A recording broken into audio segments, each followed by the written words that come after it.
उधर अमेरिका के कैलिफोर्निया में हुई अंधाधुंध फायरिंग में 10 लोगों की मौत हो गई, जबकि पुलिस के मुताबिक गोलीबारी में 10 लोग घायल भी हो गए, जिन्हें अस्पताल में भर्ती करवाया गया। बताया गया कि वहां मोंटेरे पार्क इलाके के एक डांस क्लब में कुछ लोग जश्न मना रहे थे, लेकिन तभी एक हमलावर हथियारों से लैस होकर वहां पहुंचा और फिर उसने उन पर अंधाधुंध फायरिंग शुरू कर दी, जिसके बाद उसने कई लोगों को गोलियों से भून डाला और वहां से फरार हो गया। हालांकि पुलिस की पहुंच से वो ज्यादा दूर नहीं जा सका। सर्च ऑपरेशन के दौरान जैसे ही वो पुलिस को दिखा, उसे घेर लिया गया।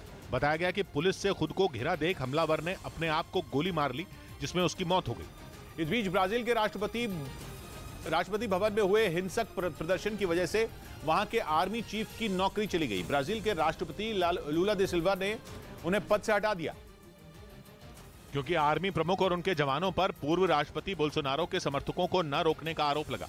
ब्राजील में 8 जनवरी को हुए हिंसक प्रदर्शन से करीब 10 दिन पहले ही उन्हें सेना की कमान सौंपी गई थी।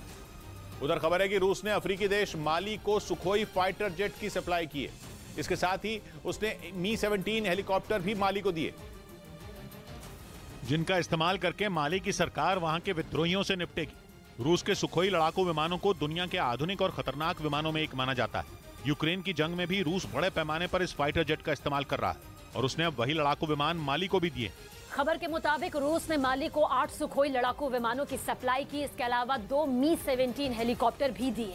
2020 में माली में तख्तापलट होने के बाद से ही सैन्य शासन है और इस वजह से वो कई तरह के प्रतिबंध भी झेल रहा है, लेकिन रूस वहां की सरकार के साथ खड़ा है। वो पहले भी कई बार हथियार माली भेज चुका है। इतना ही नहीं, कुछ रोज पहले तो ये खबर भी आई थी कि पुतिन ने वैगनर ग्रुप के लड़ाकों को भी माली भेजा था।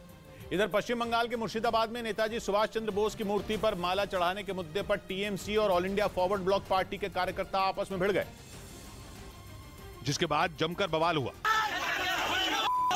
बताया गया कि ऑल इंडिया फॉरवर्ड ब्लॉक के कार्यकर्ता मुर्शिदाबाद के इस्लामपुर बाजार में सुभाष चंद्र बोस की मूर्ति पर माला चढ़ाने जा रहे थे। आरोप है कि तभी टीएमसी के कार्यकर्ताओं ने उन्हें रोकने की कोशिश की, जिसके बाद दोनों पक्षों में बहस शुरू हो गई और कुछ ही देर में मारपीट की नौबत आ गई।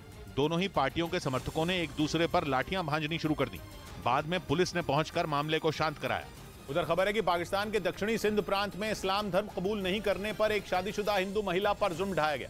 आरोप है कि कुछ लोगों ने जबरदस्ती महिला पर धर्म बदलने का दबाव बनाया, लेकिन बताया गया कि जब उसने ऐसा करने से इनकार किया तो उसका अपहरण कर लिया गया। इतना ही नहीं, आरोप है कि कुछ लोगों ने उसके साथ दुष्कर्म किया।